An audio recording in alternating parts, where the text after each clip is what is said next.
everyone. Happy Friday. So good to see everybody. Give you guys a second to get connected. It's so good to see everyone on this beautiful spring Friday. Hopefully you're enjoying spring weather for wherever you are.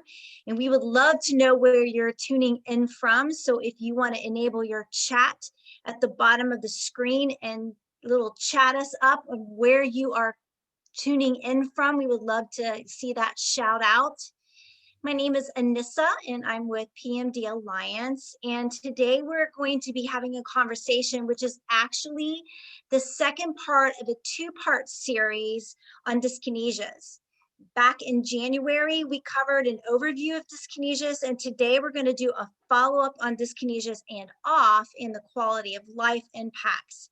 Before I get into that, in the introduction of our physician presenter today, I want to let you guys know that the chat box, if you haven't found it, it's at the bottom. You'll see chat, but you also are going to see that we have closed captioning popping up, and you can enable that, you can disable that, you can move it around. If you hover your mouse on it, you'll see the little hand comes up and you can move it around on your screen, and that way you can leave it up if you want it, or you can have those subtitles hidden if it's annoying to you. I'm going to get started because we have quite a lot to cover today. Dr. Jill Farmer is with us. She is a movement disorder specialist out of New Jersey, and she was involved with a survey that PMD Alliance did a couple of months ago that many of you might have participated in. It's a survey we did in regards to dyskinesias and off. And today we're going to be discussing some of the preliminary results from this study that will actually be published soon. So this survey on dyskinesia and off covered both phenomena. So we're going to be discussing both, and we're going to be talking a little bit of some of the highlights from that survey in terms of impacts on quality of life and what that means. Before I get started though, in asking some of these questions about this survey of Dr. Farmer, I just want to welcome her to our program today. Thank you. Happy to be here as always. And everyone's waving hi. You know, Dr. Farmer is one of our regulars, and we always enjoy spending time and working with her. So Dr. Farmer, I want to dive in and talk about first, levodopa being our gold standard treatment. We know that it works really well, but there is sometimes some confusion about that in terms of what is a side effect of that medication and wearing off. So I'm wondering, you know, if you could explain the difference between dyskinesia and an off for our audience. Sure.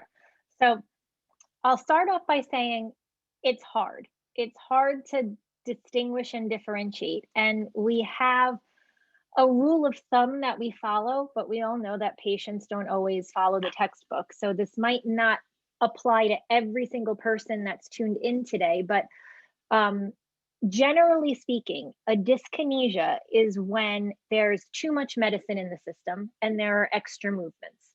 And that is, I always say, think of Michael J. Fox, if you can picture Michael J. Fox, and it's sort of the dancey movement that he has. And it's typically when the medicine is at its peak.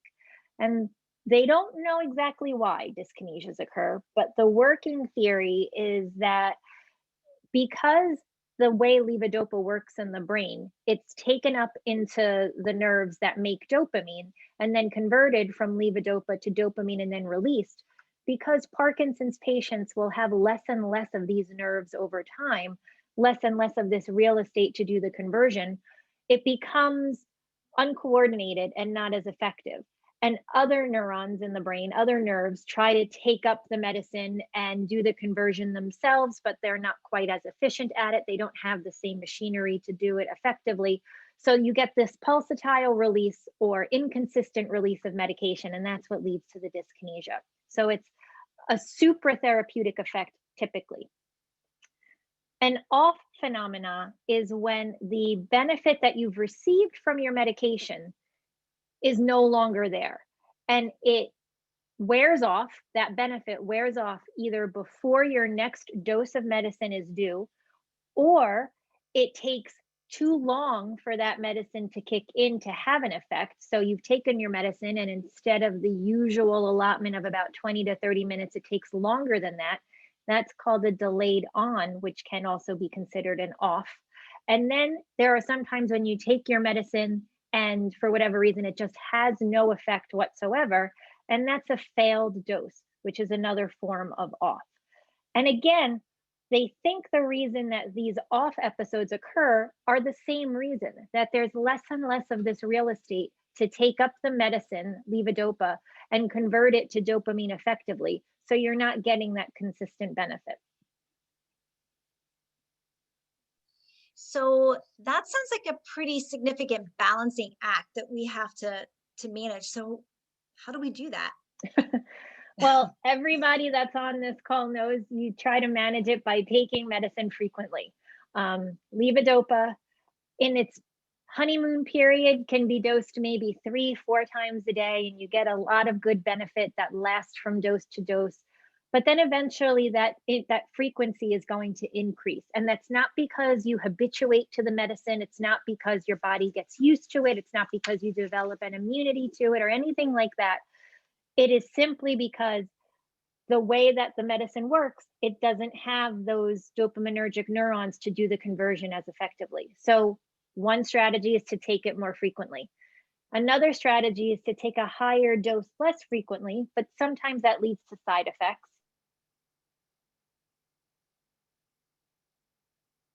Okay.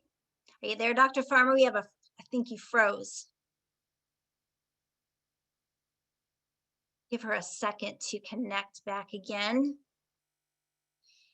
Sometimes our technology just doesn't want to cooperate. And I believe she said that they were having some wind. So hopefully she can get reconnected. In the meantime, as we're talking today, if you have questions, feel free to chat them. And then at the end, we may be unmuting to give some of you an opportunity to ask those questions as well. But if you don't want to lose it before we get that opportunity, feel free to chat them and then we'll come back to them. So we'll make sure that we'll try to cover as much of your questions as possible. I'm back. I'm sorry. Oh, no worries. No worries. Glad you can reconnect with us. Yeah. So I was just saying before I got on that it's extremely windy here today. I was supposed to be sitting outside, but the wind actually took my laptop and threw it off the porch I was on. And this is the second time we've lost little mini powers with a power surge. So there must be tree branches just hitting wires and going down all over the place. So now I'm on my hotspot, which has nothing to do with a wire. So we should be good. I'm sorry.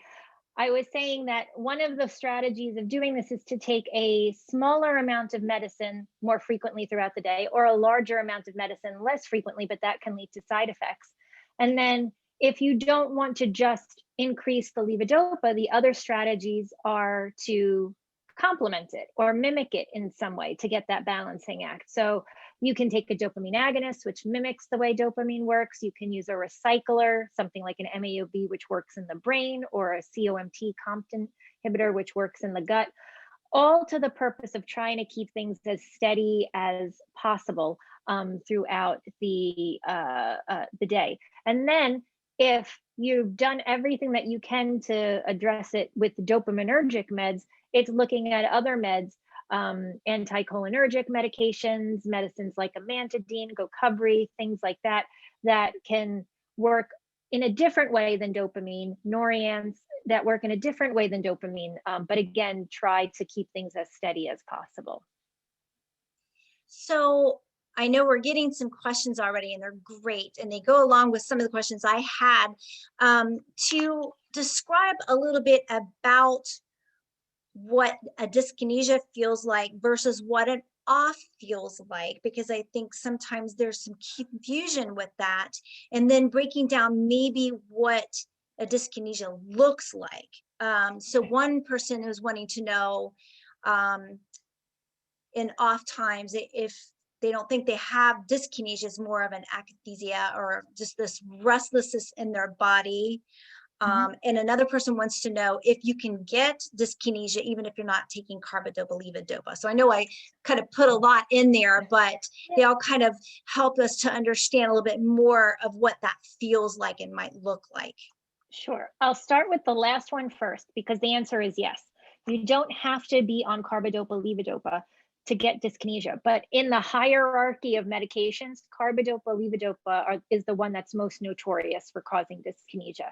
To a lesser extent, dopamine agonists can cause dyskinesia, again, because they promote movement.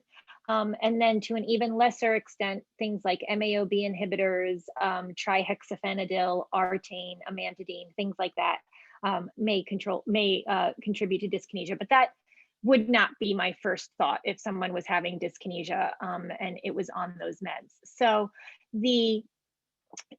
while it doesn't have to just be levodopa, 8 times out of 10, that's going to be the culprit of what it is. And then as far as what it feels like, I can only tell you how it's been described to me from patients that have tried to put it into words. Akathisia and dyskinesia are different. Akathisia is a restlessness that is uncomfortable, where it's this urge to keep moving, even if you're uncomfortable doing so. And it doesn't look like dyskinesia to somebody that's observing. It's more jittery. It's not quite as sinuous and dance-like. It's more tremulous and jerky and fidgety, if you will. Dyskinesias tend not to have a feeling of being uncomfortable associated with it unless there's such wildly violent dyskinesias moving all over the place that it causes some discomfort in that regard. But usually, because it means that the medicines are at a super therapeutic level, patients might like the feeling to some extent because they might feel on, which is another reason why when we're describing and discussing dyskinesias, sometimes we're treating family members and friends that find it off-putting to see patients moving, but the patient themselves doesn't really feel bothered by the excess movements because, again, they're feeling on. All right, it takes a second sometimes to get that mouse over there to unmute myself. So somebody was asking that dyskinesia isn't a symptom of Parkinson's. So I definitely know that there's still some confusion with that. So can you just explain that a little bit more? Dyskinesia is not a symptom of Parkinson's. Dyskinesia is a result of the medications. So the movements that are associated with Parkinson's are tremor, rigidity, and slowness of movement. Dyskinesia, the extra movements that occur, are the phenomena of medication. And usually it is because there's too much med in the system. And I'm curious, like, how long would someone be on medications before they might start experiencing a dyskinesia? So it can be as early as about 5 years. Most people will find that there's some element of dyskinesia in the 7 to 10-year window of things. And it also is a little dose dependent. So somebody that's only taking 300 to 400 milligrams of levodopa a day is not going to have necessarily the same potential for dyskinesia that is somebody that's taking 800 milligrams or more of levodopa.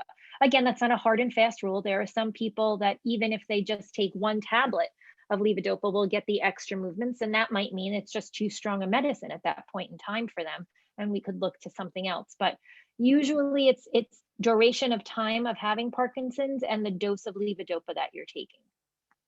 Are there really any risk factors for someone developing dyskinesias?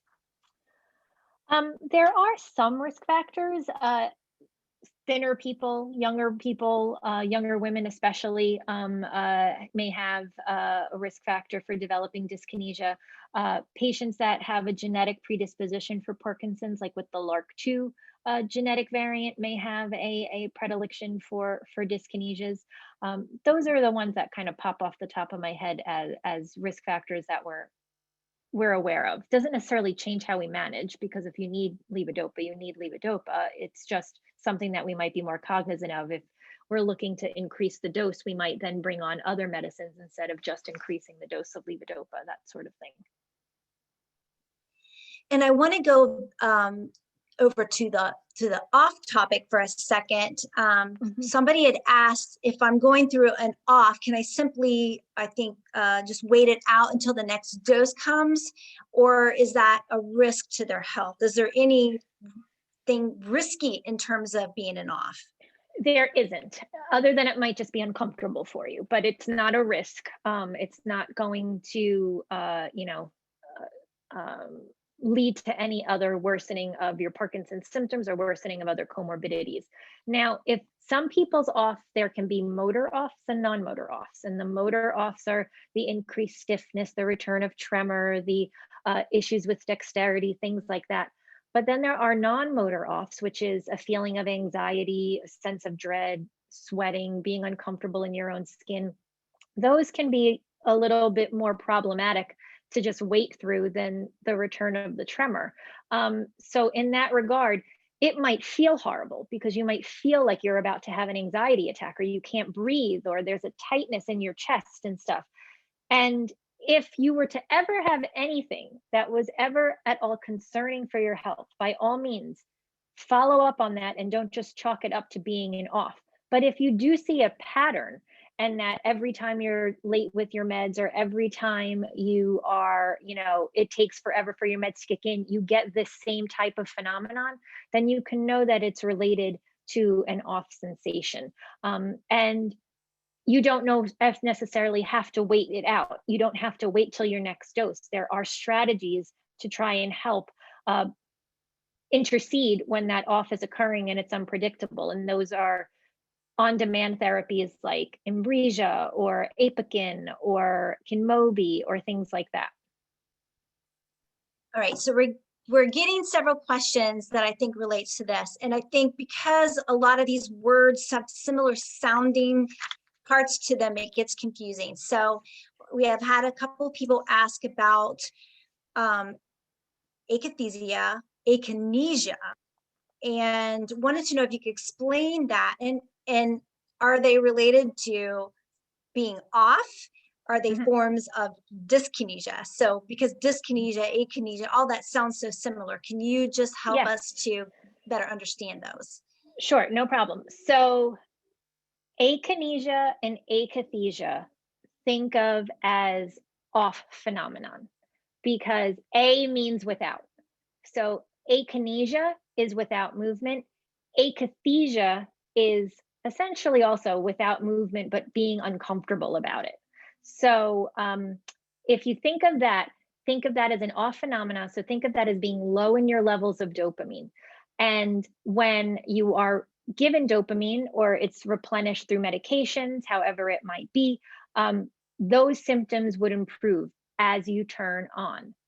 Dyskinesia, think of dys as uncoordinated, or not fluid. So dyskinesia is excess, and excess is when you have too much medicine in your system, so you have extra movements. So akinesia and akathisia are absence of movements because there's low levels of medicine, and dyskinesia is excess movement because of higher levels of medicine. Okay, I think that's very helpful because I do think that people get really confused. So someone was asking if freezing of gait is a form of dyskinesia, but that would be more associated with being potentially off. Off, correct. Now, you guys are asking great questions. That's another complicated one. And we could spend an entire hour just talking about freezing of gait. But to think of it simply, freezing of gait is most likely an off phenomenon because there's not enough medicine or not enough dopamine in the system. It can happen at other times, but for our purposes today, we'll just think of it like that. Right. So another question came in regard to dyskinesia. So it says, having said that dyskinesia is caused by levodopa or other anti-PD agents, what is your comment on the prescription med management or control? As it appears, PD patients want to take more to control their PD symptoms as a mental dependency, as it is indeed help to mitigate the symptoms as a short, rather short effect rather than the side effects later. Not 100% sure. So I'll answer the question the way I think it is. If I answer wrong, just feel free to re-ask it again. Yeah. There's a phenomenon called dopamine dysregulation. And dopamine dysregulation, simply put, is when you look better or worse than you feel based on the amount of dopamine or levodopa that you're taking. So that said, I can have somebody that looks perfect. They're not slow, there's no tremor, they're not rigid, but they tell me they feel horrible and they need to take more and more levodopa. And I'm explaining that the purpose of levodopa primarily is to treat motor symptoms in Parkinson's disease. By a physical exam, you don't look like you need more levodopa, but you're telling me from a non-motor point of view that you need it and you want to take more. And we might say, okay, let's give a little more and see if it helps with some of those non-motor feelings that you have, that feeling of just not feeling good.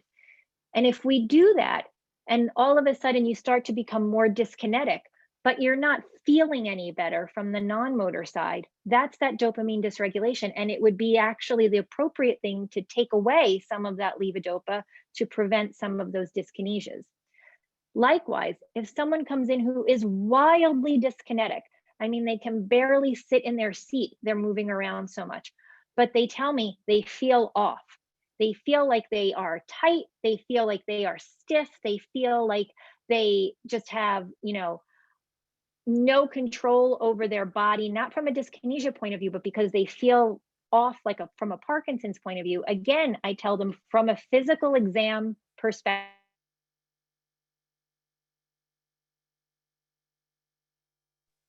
Okay, we'll give her a second. I think she froze again.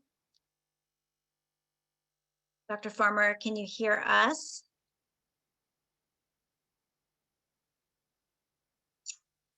All right, so we're going to give her a second. I would love to hear how all of you in our audience is experiencing your off times. If you want to share that, that's something that we can share when she comes back on.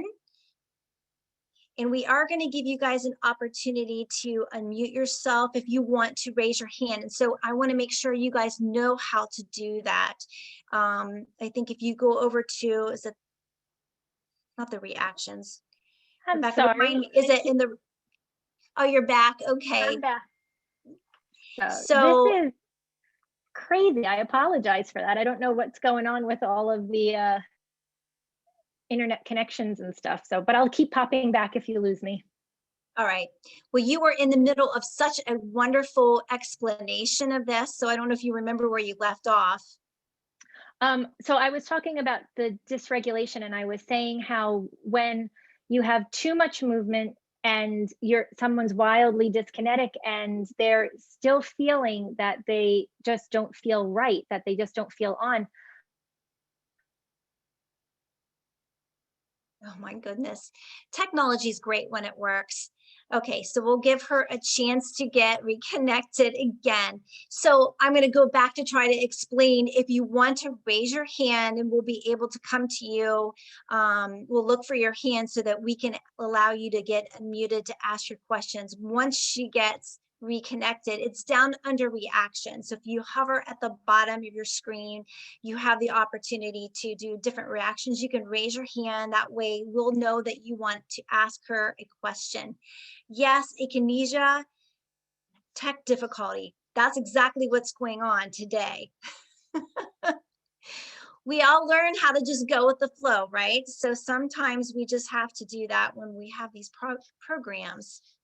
And it's so unfortunate because she's giving such wonderful explanations to some of these issues that people have wanted to know about. Okay, so thanks for sharing some of these. So when she comes back on, hopefully we'll be able to share them with her. Excuse me, I put it in on the chat, but I didn't put my name. It was on the Duopa and all the dyskinesia, all of the carbidopa, levodopa I was taking. I never put my name on it though. Oh, that's okay. I think it still shows up. And I know there's quite a few that have come in that actually were about people's experience from their family members with them being dyskinetic.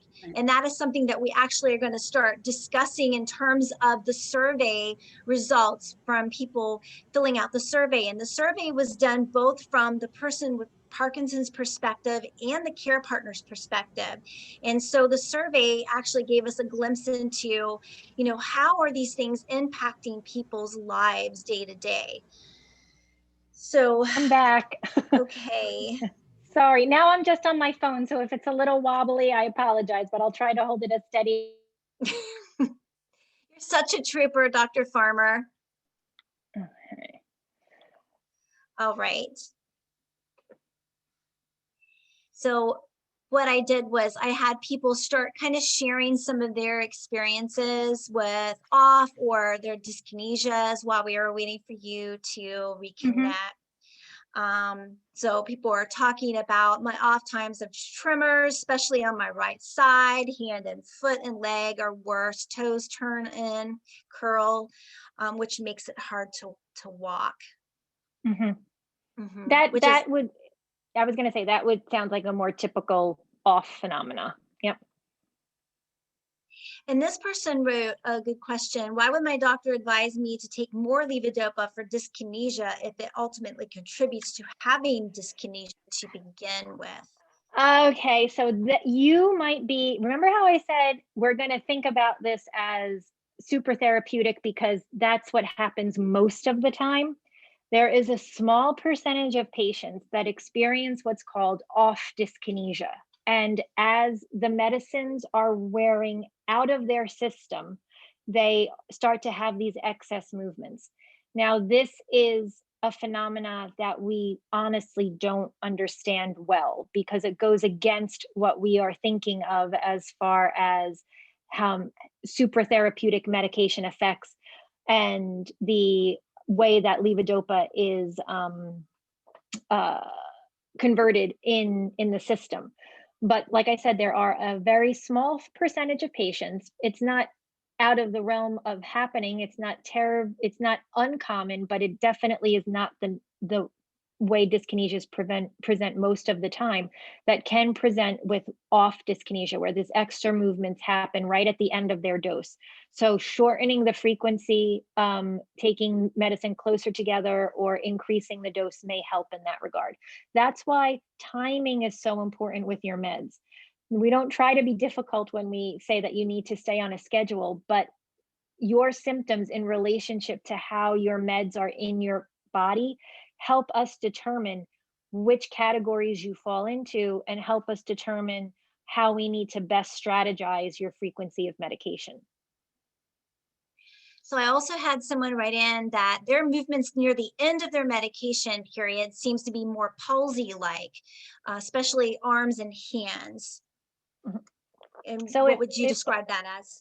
I was going to say, if it's palsy, like if you mean like a stiffness and a lack of dexterity, that would be, in my case, or sound to me like an off phenomena, because that's increasing the tone, and Parkinson's has increased tone. If you've heard the term cogwheeling, when we're checking the joints and things like that, those are markers of increased tone. So that palsy, like in my head, I'm picturing something that's more stiff, a little bit more rigid. I would think that it's a wearing off phenomena. Great. And this person says, I'm more jittery inside, that internal buzzing sensation that you mentioned earlier. So these are pretty involved experiences. So from the survey, what have we learned in terms of how much people's days are impacted by these things? So we found that they were impacted by quite a lot. There have been, we got about 78%, between 70 and 80% of respondents between people with Parkinson's and in combination of care partners and people with Parkinson's that responded.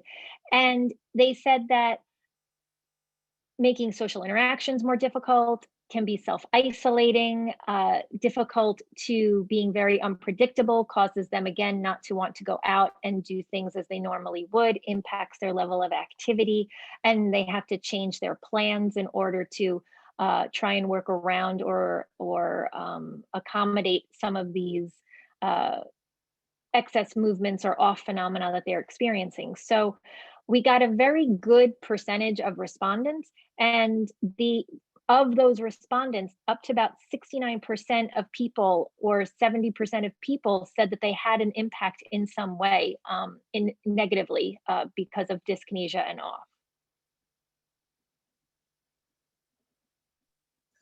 So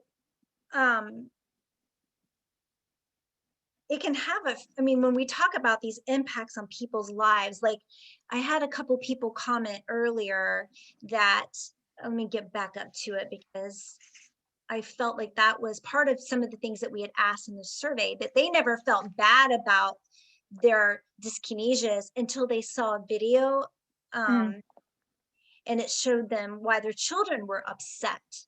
You know, so can you talk a little bit about that experience for people? Like, it may not be so troublesome, or maybe the person may not even be aware of how much they're moving, but how others perceive that. And what did the survey show in terms of how that impacts in people's like socialization, both from the care partner and the person with Parkinson's experience?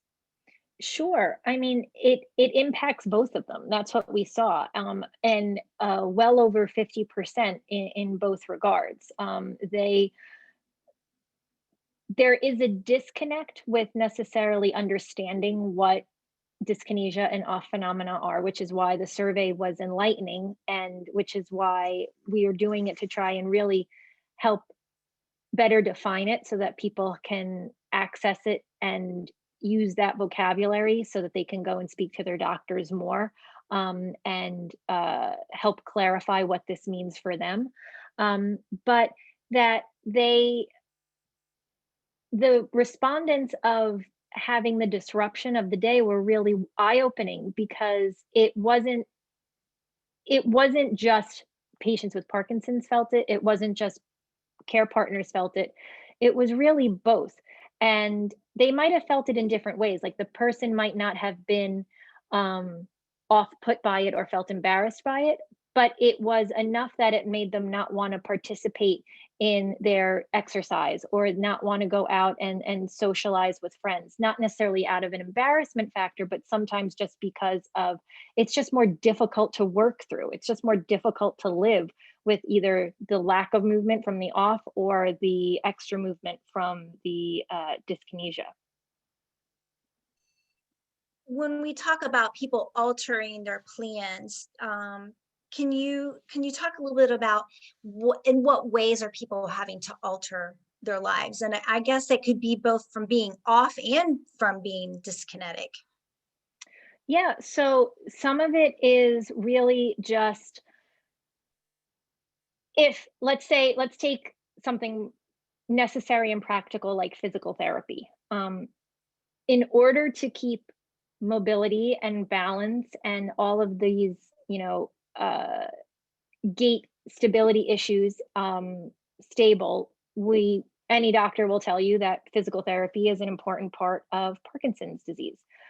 But if patients are anxious about wearing off unpredictably while they're at a physical therapy session, or if they, in order to prevent themselves from just that, from having an unpredictable off, they'll over medicate or take extra doses of medicine before the physical therapy session, and they're terribly dyskinetic, that their balance and fluidity of movement and coordination is impacted in a negative way in that regard because there's just too much movement, then the benefits that they could potentially get from this needed therapy are clearly diminished. And then sometimes they might not want to continue because they can't see or feel that the benefits that they're going to get from it are worth the added stress of trying to do the activity through the hardship of an off or through the hardship of a dyskinesia, which then will spiral into worsening balance and lack of movement and decreased confidence in standing up and doing the things that they need to do. And you can see how even if it's not a direct correlate of because I have dyskinesia, I am not going to participate, it's a cyclical negative feedback of not needing to do something that's absolutely necessary. And then you can extrapolate that into a more social situation, because we know COVID aside and not being able to socially gather and things like that, in a normal year, social interactions, meeting in a support group, doing things like that are so incredibly important for not just the motor but the non-motor aspects of Parkinson's, the depression, the anxiety, and it not being able to participate fully can absolutely have a negative impact. And if the reasons for not participating is because you're not sure if if your medicine's going to last the whole time, or you are too dyskinetic that it's uncomfortable to sit because in a group because you can't stay still, then these are ways that it has very real impacts. And then if that's the patient and then the care partner is then not able to participate in these social activities as well, that has a huge impact on caregiver burden and stress because of that as well. Absolutely. So I saw someone waving their hand, Joe Kudzik. I don't know if you had a question for Dr. Farmer that you would like to ask. Can we unmute Joe so she can ask her question?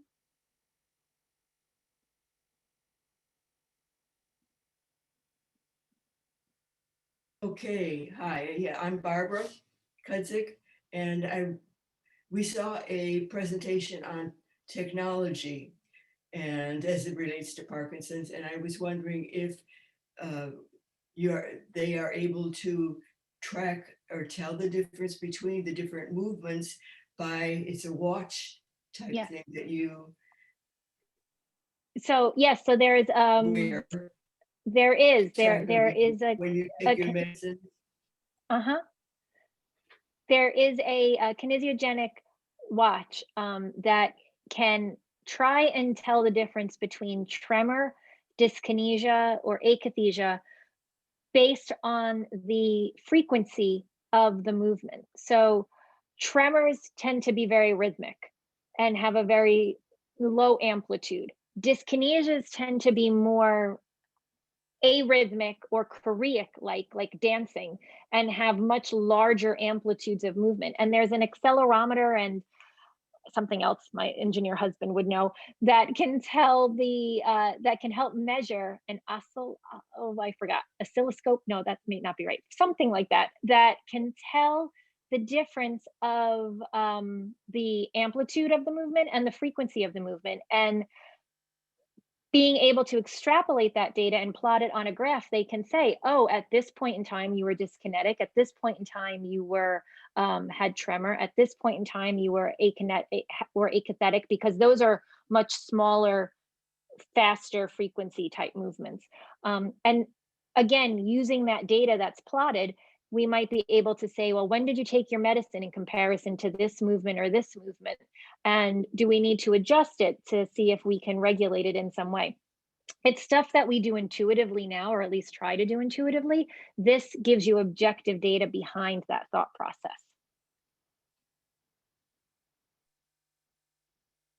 Sorry about that. So that's really interesting information because, again, I think a lot of people still struggle between, what is a dyskinesia? What is a, symptom of off? And I know that as part of the information that we gather from the survey, we actually are going to be getting some really good educational materials that kind of help people understand the dyskinetic experience, being off, being able to describe that experience to their physicians, so that we can discuss about, the different medication options and even like the timing of things, since it is such a delicate balance that will be coming very soon. So Dr. Farmer, I want to go back again. So we had really asked quite a few pointed questions in the survey, and some of them in regards to like motor complications and the different perspectives from like the care partner to the person with Parkinson's. have we seen is different in those two views, whether it's in regards to dyskinesia or off, that stood out to you, that they may want to hear about, things that they might not have considered, and unless they, were given, a collective feedback on what we found? So I think one number that stands out is 92%. So 92% of care partners and persons with Parkinson's report both dyskinesia and off time. I mean, you can't get closer to almost 100% response than that. And that means that these are phenomena that are widely experienced but poorly understood. So taking that as just a guidepost from the clinical strategies of how to go about managing patients, I think will be extremely eye-opening, because we clearly think we're doing a good job of explaining this and managing this, but we're not. If out of a survey of 775 people, 92% are saying they're experiencing these things, and as a result are impacting their daily activities in some way, that for the patients that have the motor complications, almost 80% of them do alter their activities like we were talking about. So it's not as effectively managed as we would have liked to have believed, which means that we do need to rely on things like this watch, the PKG watch, and other things that can give us some objective data to help support what we think we're doing intuitively.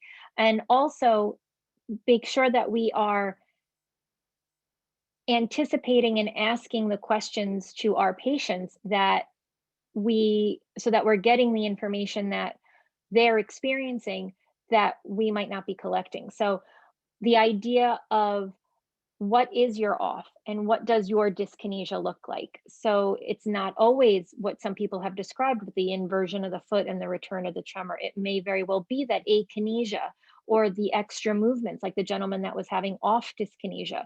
So it's really delving into the nuances of the different types of movements that patients are experiencing and where they fall in relationship to the medications that they're taking. And then having the discussion about possible medications that can be adjusted or added or removed in order to alleviate some of the symptoms. And I think you mentioned this before, but off can also be non-motor features. So some of the maybe anxiousness that people might experience are heightened during that time, correct? Correct.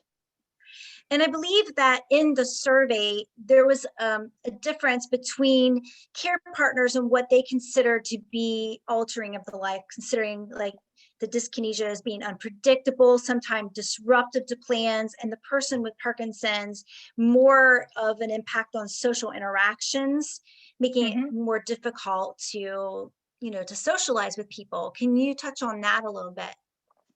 Sure. About 66% of patients, about 66% of care partners with and 51% of persons with Parkinson's consider off and dyskinesias to be unpredictable. Whereas up to 35% of care partners and up to 45% of people with Parkinson's agree that dyskinesias and offs can make social interactions more difficult. So they are close to their numbers, but they're not completely aligned. So there is some perception issue that may be a little bit higher on the side of the care partners to some extent when they're considering the unpredictability of things. And it may be a little bit higher in persons with Parkinson's disease, that social interactions may be more difficult because of it. And this little disconnect is part of the conflicts that we see in clinic, where we're trying to, help patients and their care partners work through some of the strategies of either medications or rehab strategies or socializations and interactions. And it's not uncommon where sometimes one party will say they just don't understand how difficult this is, or the other party will say, I'm trying to get them to understand, and I don't think that they are trying, or that they can get it. So it showed a little bit of that discrepancy that we do see at clinical visits all the time.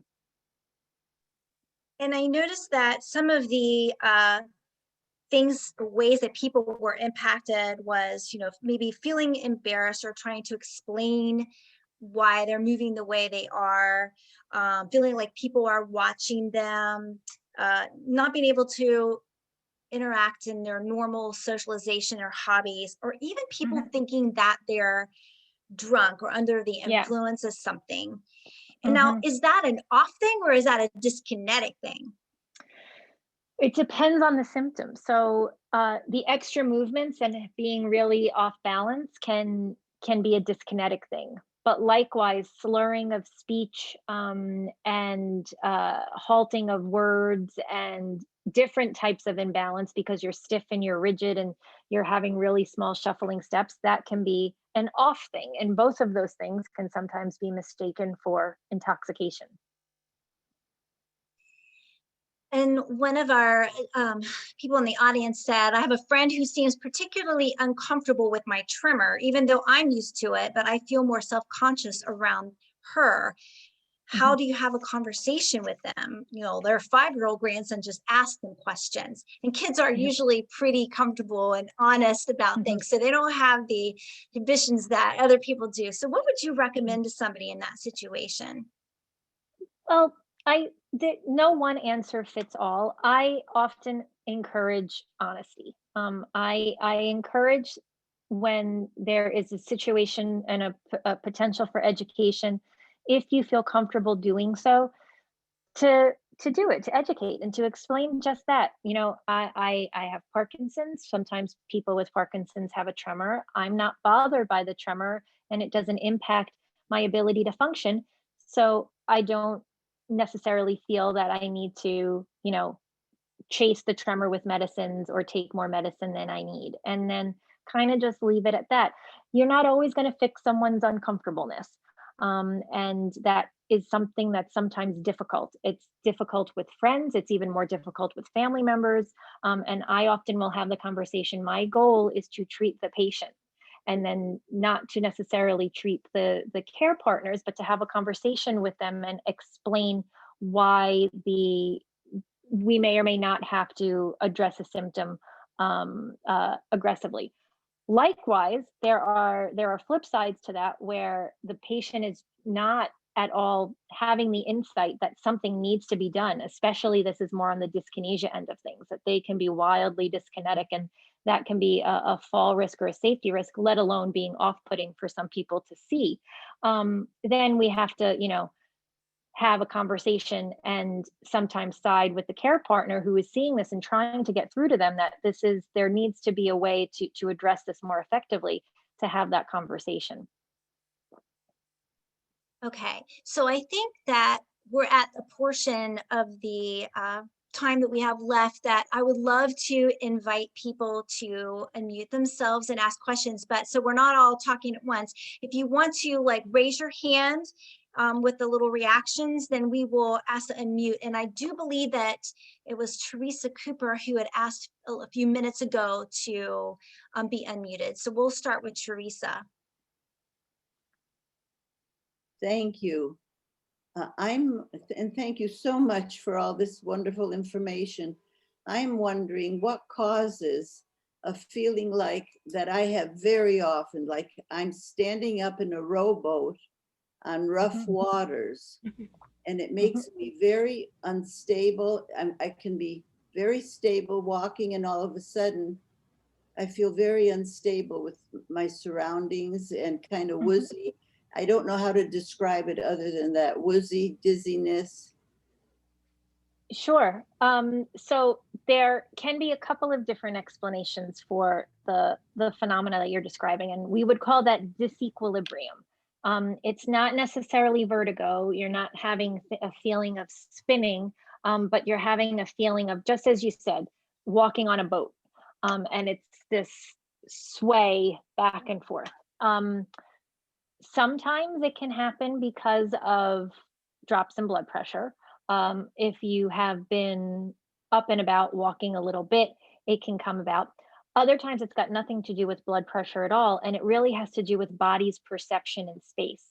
And the way that that can be self-corrected is through different types of rehab strategies and physical therapy, where you're given sort of another stimulus, which is why things like a walker or a cane can be securing, not because they are a physical structure around you, but because they give your brain another checkpoint, another stimulus to self-correct your body's position in space. Sometimes it's done with a balance wear vest, like wearing a weighted vest. Sometimes it's done with different vestibular rehab strategies where coordinating your eye and your inner ear and your body movements can be done. So it's not an uncommon sensation at all. With Parkinson's, a lot of patients describe it. There's not one size fits all to answer it, but usually it's checking blood pressure first and foremost, because drops in blood pressure we know can make people feel woozy, and then looking through different rehab strategies to try and address it. It's not something that we necessarily attribute to changing meds for, unless we're looking to reduce meds because potential over medication, or if when you're experiencing this, if there is any element to dyskinesia or something like that that associates with it, maybe reduction in meds can also be helpful. So we did have a really interesting question written in from Jim Smith. Wants to know if there's an explanation for how dyskinesias actually happen at the neuron level. They were told that it's irreversible. The neurons that cause dyskinesia will continue to react that way in the future. Is that true? Yeah, so it's a sensitization issue. They remember how I said that there's just less real estate to do the conversion from levodopa to dopamine effectively. The other thing that goes along with that is those neurons, in an attempt to be as efficient as possible, also become a little bit more sensitized. So whenever there's a little bit of dopamine around, they're going to react in almost a hyper way. It's not to say that they will always do that. But it is something where the longer you have dyskinesias, the harder it might be to reverse the sensitization to it. So when we see just a little bit of dyskinesia on exam, it's not, again, like we have to react and jump and make big medication changes. We just have to, at that point, then be a little bit more cognizant of if we're going to add levodopa, to do it more conservatively, or not add levodopa and try other medications that either mimic or are non-dopaminergic instead. The longer someone has dyskinesia, the harder it might be to self-regulate with the medication adjustments. And that's another reason where DBS might be an effective strategy, because not only can DBS help with dyskinesia by reducing the amount of meds that you have to take, but it can also be programmed specifically to address some of the dyskinetic movements. We had another question, sort of relates to Teresa's. They walk really well, but standing is very difficult. They use no cane to walk, but must if they're going to be standing, even for short amounts of time. What would that be? Yeah, no, that's again, that body position in space, that proprioception. The ability to kind of just stand still and straight, there's a sway that happens, and that's just part of the Parkinson's. It's not something that is particularly indicative of too much med, too little med, or even drops in blood pressure or things like that. It's again, that body position in space issue. Right. We're able to take a few more questions if anyone wants to unmute themselves and ask Dr. Farmer directly. And if you want to like wave or put your little reactions up that way, we can kind of keep an eye out. I think Beth has her hand up. Yes, I Go did. ahead, Beth. My question is kind of twofold. I've had DBS, I've had Duopa, and I'm also still getting dyskinesias. I know it's because of excess carbidopa, levodopa, because I use that, because I'm also getting the effect of being afraid. That I can't think of the name of it. Anyway, of things going wrong. So I'm trying to reduce the amount of dopamine that I take. And some of it's helping, some of it's not. But in addition to that, leading to the socialization issue we talked about and being able to be with people, even though we're moving and some people don't like the way we act or how we speak. There are so many places out there. If you can join a group of people and get support, it's excellent. I mean, I've been so busy this year with all the systematic reports that we have from PMD and from everybody, from Muhammad Ali Center, from the singing groups. There's just so many places that we should be able to go to that help in so many ways. And then it doesn't matter because everybody's the same, you know? And I just wanted to share that with everybody because I think it's something that's important that we don't do enough of. I try to get people involved as much as possible. So, No, and I'm so glad that you did share that, because that means much more coming from you than it does coming from me. It I know. is it what you said is true in every sense. So I hope all those that are on today listened and took it to heart. Well, it's like when I had DBS, I didn't want to talk to the doctors. Give me patience. I want to talk. Right. No. I agree completely. When I'm talking to patients about DBS or duopa or whatever it might be, I strongly encourage them to do the peer mentors, because, like I said, I you can take what I say with a grain of salt, but to speak to somebody that knows the good, the bad, and the ugly of it all is really important. Okay, and I think we have time for one more question. And Carol and William Oakley had a question. So Carol, if you are unmuted, go ahead. My question had to do with rocking. I find myself rocking, not on a regular basis, but I can't stop it. And so I wondered what you thought about something like that. So that might be the start of a little dyskinesia. And it's not something that's going to happen all the time, but take a note to see if it occurs when your meds may be at their peak. So about an hour or two after you take your dose, if you're on carbidopa, levodopa, or if you're not, if you're on something else, and it's not just frequently, but just dosed once a day or less frequently throughout the day. Just see if there's any pattern to it, because sometimes that rocking is the first sign of a potential dyskinesia. Not always. Sometimes it's just a behavioral strategy of keeping upright and staying balanced and things like that you're not even aware that you're doing. But sometimes it's comforting. Other people are just like, I just rock because it feels good. I get an urge that I need to do or move something, and that's kind of how it helps. But since we're talking about dyskinesias today, I would say take note, mention it to your doctor if it might be the start of a subtle dyskinesia.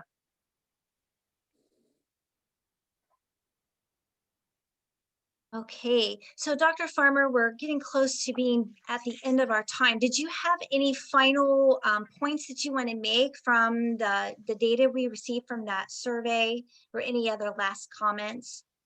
Sure. I mean, the thing that was most heartening to me about the survey was just the sheer percentage of people that say that they experience both dyskinesia and off phenomena, and that they are impacted by it, which is so much more than what I necessarily tend to appreciate in clinic. So that means that as a physician, we have to do a better job of making sure that we are eliciting the right type of information from our patients, and not just the information that we think we need to hear. So I would say that sitting through events like this, making sure that we get to learn each other's vocabulary even more and even better, I think is the first step in being able to have as complete a treatment strategy as we can. So kudos to all of you for participating in this today, and know that I'll be doing my part to try and make sure that I get the right information from my patients to make sure that we're treating things as effectively as possible. Thank you. And we do, like I said, plan to have some information coming out that gives you a little more in-depth look at the results that we have from the survey, as well as there's going to be some disease-based education that's coming out to help you understand OFF and dyskinesia, because it is still a confusing topic, or two topics, I guess. So be looking for that. And I just want to thank everyone for joining us today. I want to thank Dr. Farmer for giving us her time and expertise, and, you know, just sticking to keep trying to get through all these technical issues. You did a great job of just sticking with us. And we appreciate No that, all problem. that effort. No problem. So if everyone wants to give Dr. Farmer a wave of gratitude and thank her for her time today, we thank you. And I'm so glad everyone joined us. You guys have a great weekend. We'll see you all next week. Thank you very much.